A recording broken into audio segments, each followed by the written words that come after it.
সুপ্রিয় দর্শক শ্রোতা, পাবলিক নিউজের নিয়মিত আয়োজন পাবলিক টক্সে থেকে আপনাদেরকে জানাই স্বাগতম।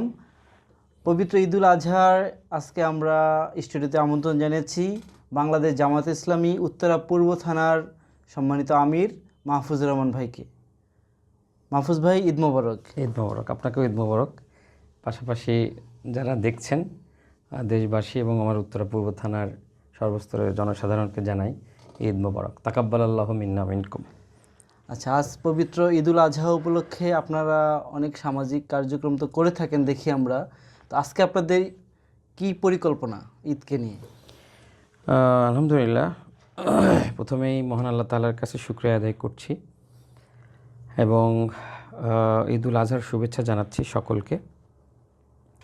বাংলাদেশ জামাত ইসলামী তার প্রতিষ্ঠা লগ্ন থেকেই সমাজ কল্যাণমূলক কাজের দিকেই তারা বেশি গুরুত্ব দেন এবং জামাত ইসলামের একটি স্লোগান আছে, আপনি জানেন, ন্যায় এবং ইনসাফ ভিত্তিক সমাজ প্রতিষ্ঠা করা এবং আল্লাহর আইন চাই, সৎ লোকের শাসন চাই।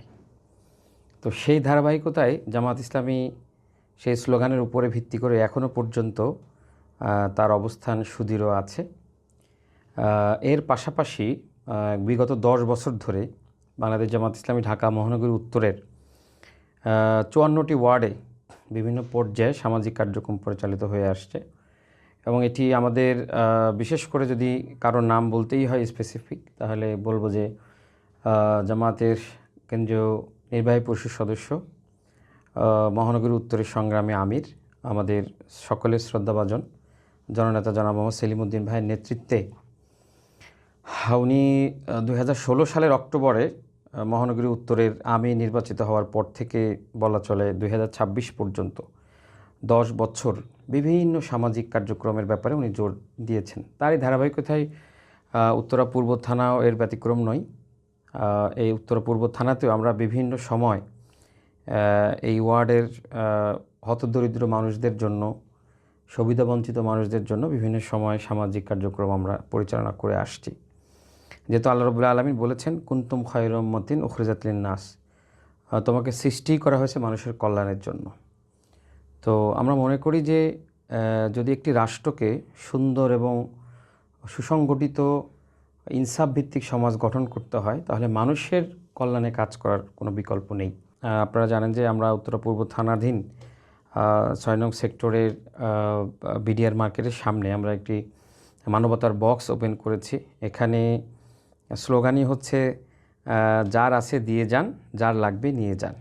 এই স্লোগানকে সামনে রেখে আমরা একটা মানবতার বক্স ওপেন করেছি। সেখানে যারা সমাজে বিত্তশালী আছে তারা তাদের সাধ্যমতো বাজার, অতিরিক্ত বাজার তারা এখানে রেখে যাবে এবং যারা সমাজের হতদরিদ্র আছে, যারা সুবিধাবঞ্চিত আছে, তারা সেখান থেকে নিয়ে যাবে। ইতিমধ্যেই এই মানবতার বক্সটি গোটা বাংলাদেশ নয়, সারা পৃথিবীর মানুষ দেখছে এবং সমাজের মানুষ এটিকে খুবই পজিটিভলি নিয়েছে। দেখুন, সমাজ কল্যাণমূলক কাজ করার জন্য জামাত ইসলামীর এই করতে হবে নট নেসেসারি, তবে আপনাকে কল্যাণমূলক কাজ করতে হবে একজন মানুষ হিসাবে, এটি আপনার দায়িত্ব। কারণ আপনাকে আল্লাহ তাআলা মুসলিম হিসাবে তৈরি করেছেন। একজন মুসলমানের কাজই হলো ন্যায় এবং ইনসাফ ভিত্তিক সমাজ প্রতিষ্ঠার জন্য কল্যাণমূলক কাজ সে করে যাবে এবং আল্লাহর সন্তুষ্টির জন্য সকল কাজ সে পরিচালনা করবে। এবং আমরা আজকের এই ঈদুল আজহার জন্য উপলক্ষে আমরা বিভিন্ন ওয়ার্ডে, আমাদের সাংগঠনিক ওয়ার্ডে গরু কোরবানির ব্যবস্থা রেখেছি এবং প্রায় 5 থেকে 600 পরিবারকে আমরা তাদের কাছে গোশত পৌঁছিয়ে দেব যারা কোরবানি দিচ্ছে না, এবং তাদের কাছে আমরা কোরবানির মাংস তাদের কাছে পৌঁছে দেব। আমরা চাই যে এই সমাজে সকল শ্রেণী পেশার মানুষই আমরা একত্রিতভাবে একত্রে বসবাস করি। আপনারা দেখছেন যে নামাজ পড়ার সময় সেখানে কিন্তু কোনো ক্লাসিফাই থাকে না বা সেখানে কোনো ভেদাভেদ থাকে না, সবাই কিন্তু এক কাতারে, ধনী গরিব সবাই এক কাতারে। কি কোরবানির আমাদের এই শিক্ষাই তো দেয় যে কোরবানির ত্যাগ এবং ত্যাগের মহিমা উদ্ভাসিত হয়ে, উজ্জীবিত হয়ে হযরত ইব্রাহিম আলাইহিস সালাম এবং ইসমাঈল আলাইহিস সালামের যে ত্যাগ এবং কোরবানি, সেইটাকে পুঁজি করে বা সেটাকে কেন্দ্র করেই এই যে সারা পৃথিবীতে আজকে মুসলমানদের যে ঈদুল আজহা উদযাপিত হচ্ছে পশু কোরবানির মাধ্যমে।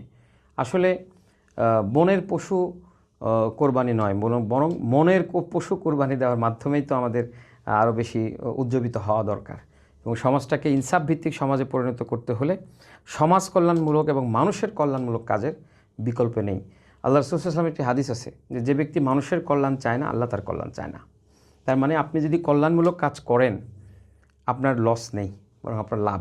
যত বেশি মানুষের কল্যাণে আমরা কাজ করতে পারবো সবাই মিলে, এখানে সরকারি দল বেসরকারি দলের কোনো বিষয় না, এখানে সবাই মিলে যদি আমরা দেশটাকে করতে চাই। দেখুন 1971 সালে স্বাধীনতা সংগ্রামের পরে আমাদের যে বিজয় অর্জিত হয়েছিল, আমরা যেটা অখণ্ড রাষ্ট্র পেয়েছিলাম, বাংলাদেশকে আমরা পেয়েছিলাম, স্বাধীন বাংলাদেশ।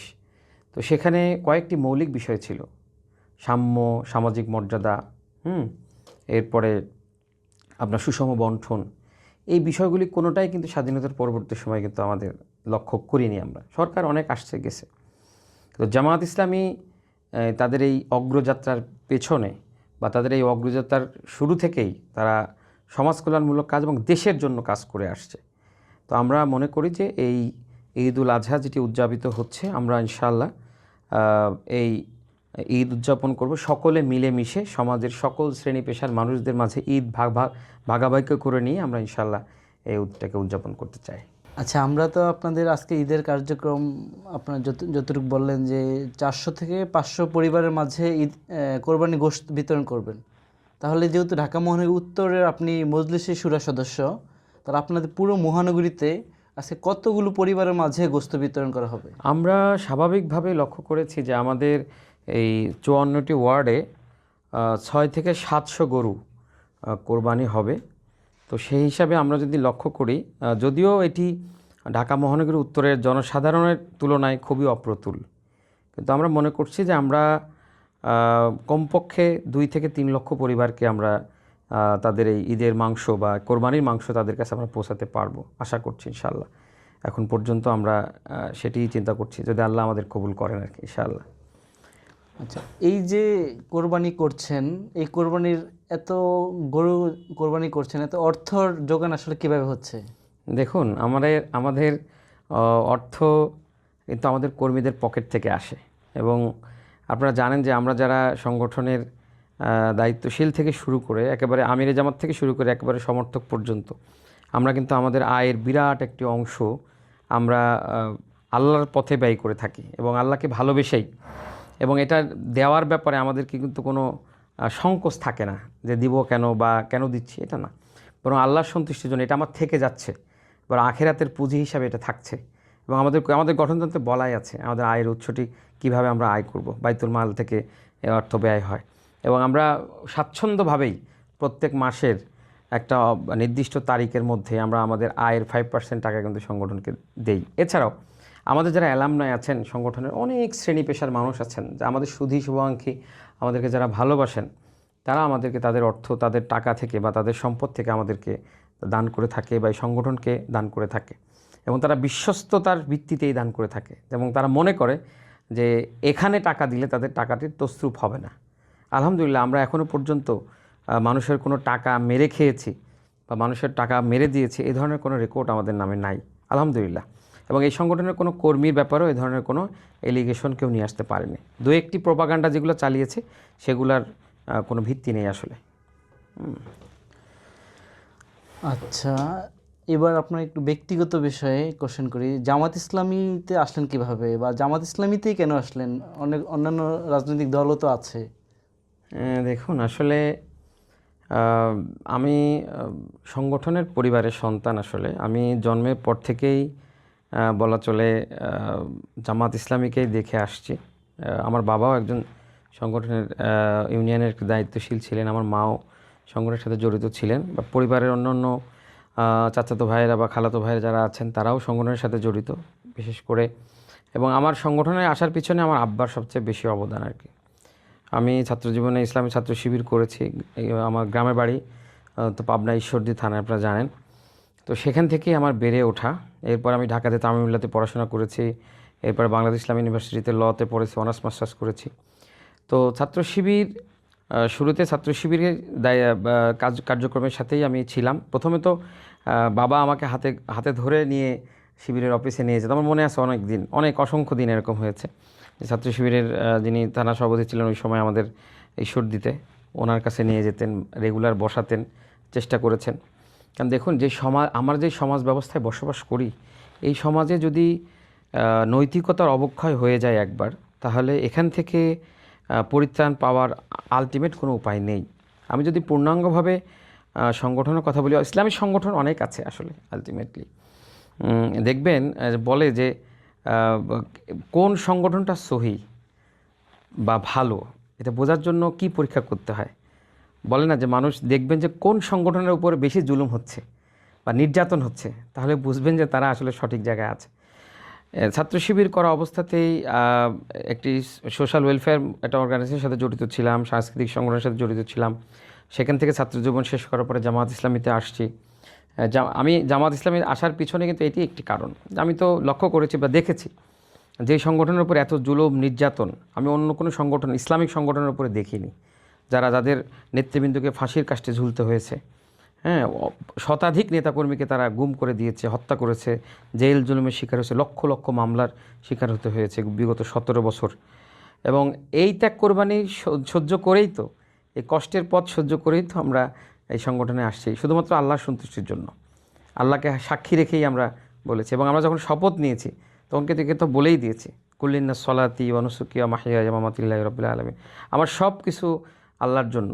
এই আল্লাহর জন্য বিলিয়ে দেওয়ার সেই মানসিকতা নিয়েই জামাত ইসলামীতে এসেছি। এখান থেকে কোনো কিছু পাওয়ার জন্য আসিনি, বরং দেওয়ার জন্য এসেছি। এটি মূলত জামাত ইসলামীতে আসার মূল কারণ। এবং ইসলামী সংগঠন হিসেবে আমি মনে করি এখনও পর্যন্ত জামাত ইসলামের চাইতে ভালো সংগঠন বাংলাদেশে এখনও পর্যন্ত প্রতিষ্ঠিত হয়নি। যদি হয় ইনশাল্লাহ সেখানে চলে যাব। আপনি যেহেতু জামাত ইসলামের পরিবার থেকে এসেছেন বিধায় জামাত ইসলাম করছেন, তো আপনার এটাকে আমরা ধরে নিব জামাত ইসলামের পরিবার বলেই আপনি জামাতে এসেছেন, নাকি যেমন আমরা দেখেছি, যেমন জামাত ইসলামের এক বড় শীর্ষস্থানীয় নেতার ছেলে তিনি কিন্তু জামাত ছেড়ে, আমরা ইতিপূর্বে অনেক দেখেছি জামাত ইসলামের পরিবার বলেই সে যে জামাত করছে তা না, সে কিন্তু অন্যান্য দলও যোগ দিয়েছে। তো এই বিষয়ে আপনার অভিমত কী? এখানে তো আসলে জামাতের পরিবার বলেই জামাত ইসলামে করছে বিষয়টা ঠিক এরকম না। আমার তো আল্লাহ তাআলা আমাকে যে বুঝ দিয়েছেন সেই বুঝ থেকে তো আমাকে সেই বুঝ আমি অটোমেটিক্যালি আমার মধ্যে সেই বুঝটা এসেছে। আরেকটা বিষয় হলো, দেখেন, হেদায়েত তো আসলে আল্লাহ রাব্বুল আলামিনের হাতে। আমি যদি এরকমভাবে চিন্তা করি যে একটা ট্রেনের সাথে যদি তুলনা করি, একটি ট্রেনে অনেক যাত্রী ওঠে, বিভিন্ন স্টেশন থেকে ওঠে, বিভিন্ন স্টেশনে নেমে যায়, কিন্তু ট্রেন তার গন্তব্যে চলে যায়। আমি যদি এইভাবে জামাত ইসলামীকে চিন্তা করি, জামাত ইসলাম একটা ট্রেন, যে ট্রেনের গন্তব্যস্থল হলো সর্বশেষ মাথা হচ্ছে মাগফিরাতের রাস্তা, এবং জান্নাতে যাওয়ার জন্য তারা যেই কথা বলে সর্বশেষ ডেস্টিনেশন হলো আল্লাহর সন্তুষ্টি অর্জন। এই ট্রেনে বা এই জায়গাতে বহু মানুষ আসবে যাবে, তাতে খুব বেশি অসুবিধা হয়নি, ট্রেন কিন্তু তার গন্তব্যে পৌঁছায় যায়। এটা একটি ইস্যু। আরেকটা হলো যে হেদায়েত তো আল্লাহ রাব্বুল আলামিনের হাতে। এটা তো আল্লাহ বলেছেন যে হেদায়েত দেওয়ার মালিক আমি। তার রসুলকে বলেছেন তোমার দায়িত্ব দাওয়াত পৌঁছে দেওয়া, হেদায়েত দেওয়ার মালিক কিন্তু আমি। আপনারা দেখেছেন নূহ আলাইহিস সালাম অনেক চেষ্টা করেছেন, তার সন্তানদেরকে কিন্তু সেই পথে নিয়ে আসতে পারেননি, তাই না? সব সন্তান তো আসেনি, তো তাতে তো তার দাওয়াতি কাজ থেমে যায়নি, বা তার আল্লাহর জন্য আল্লাহর জমিনের দিন প্রতিষ্ঠার কাজ তো থেমে যায়নি। অতএব জামাতের পরিবার হলেই যে জামাত ইসলামীতে আসবে ব্যাপারটা এরকম না। তার এই স্বাধীনতাও তো তার আছে।